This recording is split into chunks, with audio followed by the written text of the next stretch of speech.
April ഉംറക്ക് പോയിരുന്നു. അസ്സലാമു അലൈക്കും വറഹ്മത്തുള്ളാഹി. നമ്മുടെ വീഡിയോ തുടങ്ങുന്നതിന് മുമ്പ് തന്നെ ലൈക്ക് ചെയ്യാനും നിങ്ങളെ വിലയേറിയ അഭിപ്രായങ്ങൾ കമന്റായിട്ട് രേഖപ്പെടുത്താനും ഓർമ്മിപ്പിക്കുകയാണ്. ഇവിടെ സിംസാറിലേക്ക് ഉദവി ഹംസ യൂസുഫ് എന്ന് പറയുന്ന ഒരു പണ്ഡിതനെ കുറിച്ച് നല്ല അഭിപ്രായങ്ങൾ പറയുകയും അദ്ദേഹം ഒരിക്കലും അങ്ങനെ നല്ല അഭിപ്രായം പറയേണ്ട ആളല്ല, സുന്നിയല്ല എന്ന് പറഞ്ഞ് വിമർശിച്ചുകൊണ്ട് റഹ്മത്തുള്ള കാസിമി മുന്നോട്ട് വരികയും ചെയ്യുന്ന രംഗാണ് കാണിക്കുന്നത്. ഇനി ഇവര് മാത്രമല്ല, ഇന്നത്തെ സുന്നി സൂഫികളായി പറയപ്പെടുന്ന international Islamic scholars, Sunni scholars അവരെല്ലാം വഹാബികളാണ്, അണ്ടർജാരിയിൽ വഹാബികളാണ്. ഒരാൾ രണ്ടാളൊന്നല്ല, സുന്നി സൂഫി എന്ന് കൃത്യമായി പറയാൻ പറ്റിയ ഒരു ഇന്റർനാഷണൽ സ്കോളർ ഉറപ്പിച്ചു പറയാവുന്ന ഒരാൾ ഇന്നുണ്ടോ എന്ന കാര്യം ശരിയാണ്.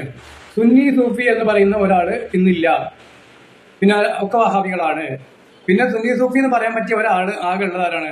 റഹ്മത്തുള്ള കാസിമിയാണ്. എന്നാലും മുമ്പിൽ മുഴുവനാകട്ടെ. സംശയമാണ്, ഞാൻ എല്ലാവരെയും വലിച്ചു പുറത്തിടുന്നില്ല. ഒരു ഉദാഹരണം കാണിക്കാം. ലോകത്തെ സുന്നി വിഭാഗത്തിന്റെ ഒരു ഇന്റർനാഷണൽ സ്കോളറായി കണക്കാക്കപ്പെടുന്ന ആളാണല്ലോ ഡോക്ടർ ഹംസ യൂസുഫ്. ഈ വ്യക്തിക്ക് ലക്ഷക്കണക്കിന് ലിസൈൻസ് ആണ്. നമ്മുടെ കേരളത്തിലടക്കം 10,000 ലിസൈൻസ് പലരുണ്ട്. ഞാൻ അവരെ കുറ്റപ്പെടുത്തുന്നില്ല, അവർക്ക് അറിവില്ലാത്തതുകൊണ്ടാണ്. ഇയാളെ പ്രശംസിക്കുന്ന സുന്നി പ്രഭാഷകരുടെ വീഡിയോസ് സുലഭമാണ് സോഷ്യൽ മീഡിയയിൽ. ഇയാളായ വഹാബി. ഇയാൾക്ക് പറ്റാത്തതിലൊക്കെ വഹാബികളാണ്. ഇയാളെക്കാൾ വ്യൂവേഴ്സ് ഉള്ള ആളുകള്, ലിസണേഴ്സ് ഉള്ള ആളുകള്, ഇയാളെക്കാൾ വിദ്യാഭ്യാസമുള്ള ആളുകള് ഒക്കെ എന്താണ് വഹാബികളായി. പിന്നെ ഓല എതിർക്കുന്ന പരിപാടിയാക്കള് എങ്ങനെയാണ് വഹാബിയാണ്?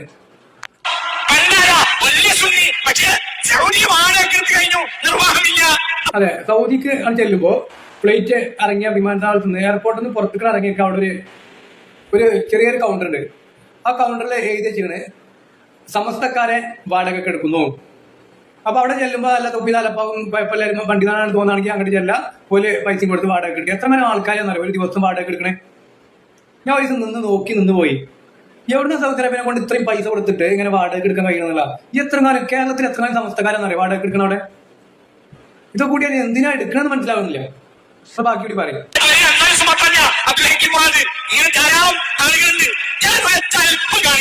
നമ്മുടെ സുന്നി സ്കോളറായ 10,000 ലിസണേഴ്സ് കേരളത്തിലുണ്ടായിരുന്നു. സുന്നി നേതാക്കന്മാരും പ്രഭാഷകരും അയാളെ പറ്റി പ്രശംസിക്കുന്നത് 1000 ലക്ഷത്തിലാണ്. ഈ ആളെ ഇന്ന് മനസ്സിലാക്കാൻ ഒരൊറ്റ സാമ്പിൾ എല്ലാ ആധുനിക സുന്നി സൂഫികൾക്കും വന്നു പോയത് സൗദി. അതിന് സാമ്പിൾ പറയണം. മൂപ്പര് വഹാബിയാണ്. സിംസാറിലേക്ക് ഉദവി പ്രശംസിച്ച് ബഹുമാനിച്ച് തലയിൽ ഏറ്റിക്കൊണ്ട് നടക്കുന്ന ആളാണ്. പക്ഷെ ഇയാളെ സംബന്ധിച്ചിടത്തോളം ഇയാളാരാ? വഹാബി. കേട്ടല്ലോ? അങ്ങനെ സിംസാറിലേക്ക് മറുപടി കൊടുക്കുകയാണ്. കേട്ടോളി. I mentioned yesterday what Ibn Taymiyyah rahimahullah, and I also have immense respect for him. I was taught that Ibn Taymiyyah was a dal mudil. He was astray and he led other people astray. That's what I was taught by shuyukh that I still have immense respect for. But I don't believe that anymore. I think that he does have some errors and they have been pointed out by our scholars. But I certainly think that the immense knowledge that he had and his contribution, his book on mantiq is extraordinary. His book on Christianity is extraordinary, and many of his other books. And there's immense knowledge in there. അയാൾ പറഞ്ഞത് ഇബ്നു തൈമിയ്യ റഹിമഹുല്ലാഹ് എന്റെ ശൈഖന്മാര് എന്റെ പഠനകാലത്ത് പഠിപ്പിച്ചത് അയാൾ മുള്ളുമാണ്, പിഴപ്പിക്കുന്നവനുമാണ്. എന്നാൽ ഇന്ന് ഞാൻ അങ്ങനെ വിശ്വസിക്കുന്നില്ല. ഇയാൾ എങ്ങനെ സുന്നിയാവാം? ഇയാൾ എങ്ങനെ സുന്നിയാവും?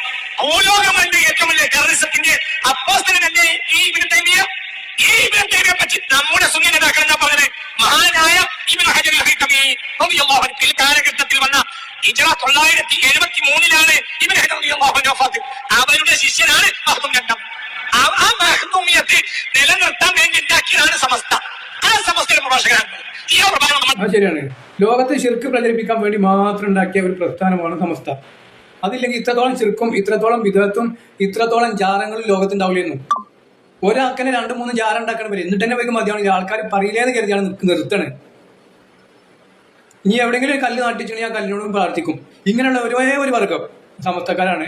ലോകത്ത് ശിർക്ക് പ്രചരിപ്പിക്കാനും ആളുകളെ ശിർക്കിലേക്ക് ആനയിച്ചു കൊണ്ടുപോയി നരകത്തിലേക്ക് തള്ളിയിടാനും നിയമിച്ച അല്ലെങ്കിൽ ഉണ്ടാക്കിയെടുത്ത ഒരേ ഒരു പ്രസ്ഥാനമാണ് സമസ്ത. ശരിയാണ്. ബാക്കി പറയും. കേൾക്കാൻ പറ്റുമോ? ഇയാളെ മുൻവിധിയില്ലാതെ ഉൾക്കൊള്ളാൻ പറ്റുമോ? ഇയാളെ നമുക്ക് പ്രശംസിക്കാൻ പറ്റും. അപ്പൊ നമ്മൾ എന്തായിട്ടിപ്പോ എന്താ പറഞ്ഞ് അയാളുടെ ശേഖന്മാരായ മുൻഗാമികൾ അയാളെ പഠിപ്പിച്ച വലിയ വലിയ ശേഖന്മാരൊക്കെ ഉണ്ടായിട്ടുണ്ട്. ചില ശേഖന്മാർ വഹാബിയായിട്ടും അതും ഫണ്ടിക്കാൻ കാരണം. എന്നാൽ വഹാബിയാകാത്ത നല്ല ഒറിജിനൽ ശേഖന്മാരൊക്കെ ഉണ്ട്. ആ ശേഖന്മാർ ഇവനെ എന്നെ പഠിപ്പിച്ചത് പിഴച്ചവനാണ്, പിഴപ്പിക്കുന്നവനുമാണ് എന്നാണ്. എന്നാൽ ഇപ്പോൾ ഞാൻ വിശ്വസിക്കുന്നില്ല. ഇതാണ് ഏകദേശ സൂക്ഷികളൊക്കെ 99% ആഗോള സൂക്ഷികൾ നിലപാടില്ല. എന്ത് ഫണ്ടിങ് പണത്തിന്റെ മേൽപ്പ എന്ത് പറഞ്ഞു? അതെ, പണത്തിന്റെ പേരിൽ പരുന്നും പറക്കൂല. സൗദികൾ വാടക എടുത്താണ്. ഞാൻ പറഞ്ഞല്ലോ സൗദിയിൽ അങ്ങനെ കൗണ്ടർ ഉണ്ട്. ഇത് പോയാലും ചോദിച്ചു നോക്കി, ആ കൗണ്ടർ ഉണ്ട്. സൗദി അറേബ്യ ഒന്ന് വെച്ചുകൊണ്ട് ഇനി സൗദി ഗേറ്റിന്റെ മുന്നിലാണോ അതോ ഇനി എയർപോർട്ട് ഇറങ്ങി കഴിഞ്ഞാൽ അവിടെ തന്നെയാണോ ഞാൻ മാറുന്നത്? എന്തായാലും രണ്ടിലും ഓരോരുത്തർ ഇങ്ങനെ കൗണ്ടർ ഉണ്ട്. സമസ്തക്കാരെ വാടക എടുക്കുന്നു. മലയാളത്തിൽ തന്നെ എഴുതിച്ചിരിക്കണം. കാരണം കൂടുതൽ സമസ്തക്കാരും കേരളത്തിൽ തന്നെയല്ലേ. അവിടെ നിങ്ങൾ ആലോചിക്കും സൗദി അറേബ്യയിലും മലയാളത്തിൽ എഴുതിക്കണമെങ്കിലേ. ബാക്കി പറയും. എന്താ ബഹുമാനപ്പെട്ട ഇദ്ദേഹങ്ങൾ പറഞ്ഞത്? അള്ളാഹു നിന്ദിച്ച വ്യക്തിയാണ് അയാള്. അള്ളാഹു താല പേക്കാനുള്ള സൗകര്യമാണ് അയാൾക്ക് ചെയ്തു കൊടുത്തത്. എന്തുകൊണ്ട് പെക്കടി വെച്ച വെപ്പല്ലോ അള്ളാഹു ശരിയാണ്. പേക്കാവിനെ തീരുമാനിച്ചാൽ പെക്കാവ് സൗകര്യം അയാൾക്ക് കിട്ടുക. സത്യം മനസ്സിലാക്കാൻ കഴിയാത്ത കുരുടനായി, അയാൾ ചെവിയുടെ പൊട്ടനായി, പഠിക്കേണ്ടത് പഠിക്കാനോ മനസ്സിലാക്കാനോ കഴിയാതെ ഏറ്റവും നിന്ദ്യനായ വ്യക്തിയാണ് ഇബ്നു തൈമിയ്യ. ഞാൻ ഇദ്ദേഹം പറഞ്ഞത് ഇബ്നു തൈമിയ്യയെ ശൈഖുൽ ഇസ്ലാം എന്ന് പറയുന്നവർ കാഫിറാണെന്ന് പറയുന്ന പണ്ഡിതന്മാർ പോലും ചെറുപ്പത്തിൽ കൈവച്ചിട്ടുണ്ട്. ബഹുമാനപ്പെട്ട അലാഉദ്ദീൻ ബുഖാരി,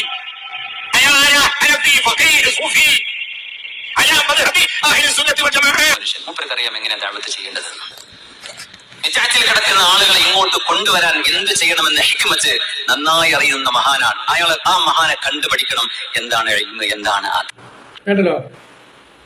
അപ്പോ ഈ പറയുന്ന ആൾക്ക് നല്ല ഇൽമുണ്ട്, അയാളെ കണ്ടു പഠിക്കണം ബാക്കിയുള്ളവര് എന്ന് സിംസാലിലാക്ക് പറയണു. അയാള് വഹാബിയാണ് എന്ന് ആര് പറയണു? നമ്മളെ റഹ്മത്തുള്ള ഖാസിമി പറയണു. എന്നാലും ഇയാൾ പറയണമെന്ന് കേട്ടു നോക്കാം. അവരെ മേക്കിട്ടും കയറാൻ തുടങ്ങി. അവര് വഹാബിയാണല്ലോ. വേദന കൊണ്ട് പറയാം, ഇതൊന്നും ആരും നിങ്ങളെ ഏൽപ്പിച്ചിട്ടില്ല. അവനവന്റെ നിങ്ങളുടെ നഫ്സും നിങ്ങളുടെ കുടുംബത്തെയും നരകത്തിന് കഥാ മതി. നമ്മൾ ആരെയും നരകത്തിലേക്കും സ്വർഗത്തിലേക്കും ചാപ്പടിച്ചു വിടാൻ വന്നവരല്ല. അത് നമ്മളെ കൊണ്ട് പറ്റൂല. അത് അല്ലാഹുവിന്റെ വിധിയാണ്. അതൊരു ഭാഗത്ത്. ഇപ്പുറത്ത് പൊട്ടവരും പിടിച്ചത് മുഴുവൻ വഹാബിസത്തിന്റെ ആളുകളാണ്. അവരങ്ങനെ, അവർ പുത്തനാശയക്കാരാണ് എന്ന് ഉറഞ്ഞു തുള്ളുന്ന വേറൊരു വിഭാഗം. ഇതൊക്കെ മുഅ്മിൻ എന്ന് പറയുന്ന കാറ്റഗറിയിൽ പെടുന്നവരല്ലേ? അവരോട് ഒരു അദബില്ലേ? അല്ലാഹു വലിയുല്ലദി, അല്ലാഹു ഏറ്റെടുത്ത ആളുകളാണ് മുഅ്മിനീങ്ങൾ. മുത്തഖീങ്ങൾ അതിന്റെ ഗ്രേഡ് മേലെയാണ്. മുത്തഖീങ്ങൾ വരെ ഈ പറയുന്ന സാഹചര്യത്തിൽ അവർ പെടുത്തുന്നില്ലേ? മഹാന്മാരായ ഗുരുനാഥന്മാരെ, നമ്മുടെ ഉസ്താദുമാരെ, സയ്യിദന്മാരെ, അല്ലാഹു സൽബോധം നൽകട്ടെ. സൂറത്തുൽ ഹുജറാത്തിലെ 12-ാമത്തെ ആയത്തിൽ അല്ലാഹു മുഅ്മിനീങ്ങളെ ഏറ്റെടുത്തു എന്ന് പറഞ്ഞതിന് ശേഷം മഹാനായ ഇബ്നു അബ്ബാസ് റളിയല്ലാഹു അൻഹു അതിൽ കൊടുക്കുന്ന വ്യാഖ്യാനം തഫ്സീറിൽ കാണാം. അല്ലാഹുൽ മുഅ്മിന അൻ യുദന്ന ബിൽ മുഅ്മിനി സൂആ. ചെവിതുറന്ന് കേൾക്കണേ, അല്ലാഹു സത്യവിശ്വാസികളോട് അരുത് എന്ന് പറയുകയാണ്. അൻ യുദന്ന ബിൽ മുഅ്മിനി സൂആ. അല്ലാഹുവിൽ വിശ്വസിക്കുന്ന ഒരു മനുഷ്യനെ കുറിച്ച് മോശമായ വിചാരം പാടില്ല എന്ന് അല്ലാഹു പ്രഖ്യാപിച്ചിരിക്കുകയാണ്. എങ്ങനെ മോശമായ തോന്നല്? ഇങ്ങനെ എഴുതിയാൽ ആ ഗീബത്തോടെ കിടന്നു. നിങ്ങൾ മരിച്ചാലും ആ ഗീബത്തോടെ കിടക്കണം. ഫേസ്ബുക്ക് അക്കൗണ്ടുകൾ ആർക്ക് എഴുതിവിടാം. മറ്റുള്ളവർക്ക് ആർക്കും എന്ത് പറയാനും പറ്റും. നിങ്ങൾക്ക് നിങ്ങളുടെ അക്കൗണ്ടിലോ കുറെ എഴുതിവിടാം. അതിന് കുറെ ആൾക്കാർ കിട്ടും. എല്ലാത്തിനും ആൾക്കാർ ഇഷ്ടംപോലെ ഉണ്ടാവും ബാക്കിൽ കൂടാൻ. അത് വിചാരിച്ച് നിങ്ങളങ്ങ് പൊങ്ങാണോ? മുഅ്മിനീങ്ങളുടെ ഈമാൻ വെച്ചിട്ടാണോ നിങ്ങൾ ഈ കളിക്കുന്നത്? നിങ്ങൾ നിങ്ങളുടെ ഈമാനെ കുറിച്ച് നോക്കി, അവരെ കുറിച്ച് മാത്രം ചിന്തിക്കും. ബാക്കിയുള്ളവർ അഹ്ലുസുന്നയിലാണോ അല്ലേ? നീ നിന്റെ അഹ്ലുസുന്നയെ നോക്കിയാൽ മതി. ബാക്കിയുള്ളവർക്ക് അറിയാം അഹ്ലുസുന്ന എന്താണെന്ന്. ഖാസിമിനോട് തന്നെ പറയണത്, നീ നിന്റെ അഹ്ലുസുന്ന നോക്കിയാൽ മതി. ബാക്കിയുള്ളവർക്ക് അറിയാം ഓല അഹ്ലുസുന്ന എന്താണെന്നുള്ളത്. ഓർക്ക് അറിയാം. നീ നിന്റെ നോക്കിയാൽ മതി. അതുകൊണ്ട് ദയവ് ചെയ്ത് ദീനിന്റെ പ്ലാറ്റ്ഫോമുകളിലേക്ക് ശൈഥില്യവും വിഘടനവും കൊണ്ടുവരുന്ന ആളുകൾ സംസ്ഥയുടെ ജമീയത്തുൽ എന്ന മഹിതമായ പണ്ഡിത പ്രസ്ഥാനത്തെ ഉള്ളിൽ നിന്നുകൊണ്ട് തകർക്കാൻ ശ്രമിക്കുകയോ ചെയ്യുന്നത് ഒരിക്കലും അല്ലാഹു കൊടുക്കില്ല. സ്വഹാബത്തിന്റെ യുദ്ധം നടന്നില്ലേ? അലി തങ്ങളുടെയും ആയിഷ റളിയല്ലാഹു അൻഹയുടെയും ഇടയിൽ ജമൽ യുദ്ധം നടന്നു. സ്വഹാബത്തിന്റെ കാലമാണ്. അല്ലാഹുവിന്റെ ചില തർത്തീബുകൾ ഉണ്ടാവും അതിലൊക്കെ. പക്ഷെ അല്ലാഹു ഏതൊരു മുസീബത്തും ഒരു പരീക്ഷണം ഉമ്മത്തിന് നൽകുന്നുണ്ടോ അതിന്റെ പിറകിൽ വലിയൊരു ഖൈർ അല്ലാഹു വെച്ചിട്ടുണ്ടാകും. മുഹമ്മദ് നബിയുടെ റബ്ബിനെ തന്നെയാണ് സത്യം. ലഹുർമത്തുൽ മുഅ്മിനി അഅ്ളമു ഇൻദല്ലാഹി മിൻ ഹുർമതൻ മിൻകി. കഅബാലയമേ, നിന്റെ ഭിത്തികളെ തച്ചുടക്കുന്നതിനേക്കാളും വലുതാണ് അല്ലാഹുവിനെ വിശ്വസിച്ച ഒരു മുഅ്മിനായ മനുഷ്യന്റെ അഭിമാനത്തെ പിച്ചിച്ചിങ്ങുന്നത്. കഅബാലയം തകർക്കുന്നതിനേക്കാളും വലുതാണ്. നമ്മൾ ചിന്തിച്ചിട്ടുണ്ടോ? അത് കോടാനുകോടി ആളുകൾക്ക് ഇവിടെയാണ് കഅബ.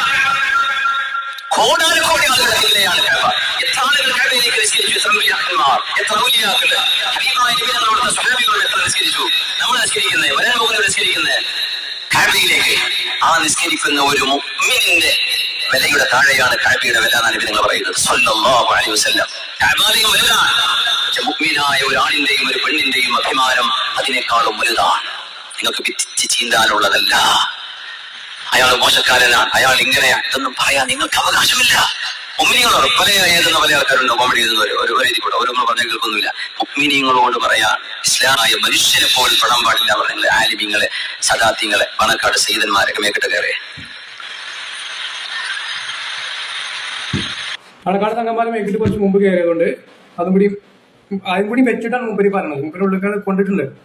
വലിയൊരു ശുക്കുമായിരിക്കും, തിരുത്താൻ കഴിയില്ല കേട്ടോ. ചരിത്രം നമ്മുടെ മുമ്പിൽ ഒരുപാടുണ്ട്. ശുക്കുമ കൊണ്ട് ജീവിതം നഷ്ടപ്പെട്ടവർ വലിയ പണ്ഡിതന്മാരായിരുന്നു, പക്ഷേ തെളിച്ചം അല്ലാഹു കൊടുത്തില്ലേ? എന്തേ ശുക്കുമ? അവർ തോപ ചെയ്ത് തുടങ്ങിയിട്ടുണ്ടാവും. കേട്ടില്ലേ? അപ്പോ തെളിച്ചം അല്ലാഹു കൊടുക്കൂല. ആർക്ക്? റഹ്മത്തുള്ളാഹി ഖാസിമിക്ക്. മനസ്സിലാക്കണം, ആ വാക്കിന്റെ ഗൗരവം മനസ്സിലാക്കണം. റഹ്മത്തുള്ളാഹി ഖാസിമി എന്ന് പറയുന്ന പണ്ഡിതനെ ഈ കോലത്തിലാണെങ്കിൽ തെളിച്ചം അല്ലാഹു കൊടുക്കൂല. അപ്പൊ ഇപ്പോഴും തെളിച്ചത്തിലല്ല എന്നർത്ഥം. ഏതായാലും കൂടുതൽ അതിനെ വിശദീകരിക്കണ്ട. ശുക്കും അങ്ങനെ തന്നെ ബാക്കിയാവും. ജീവിതം തകർന്നു പോകും. പിടിച്ചേക്ക് ഒന്നും പറയാൻ നിൽക്കണ്ട.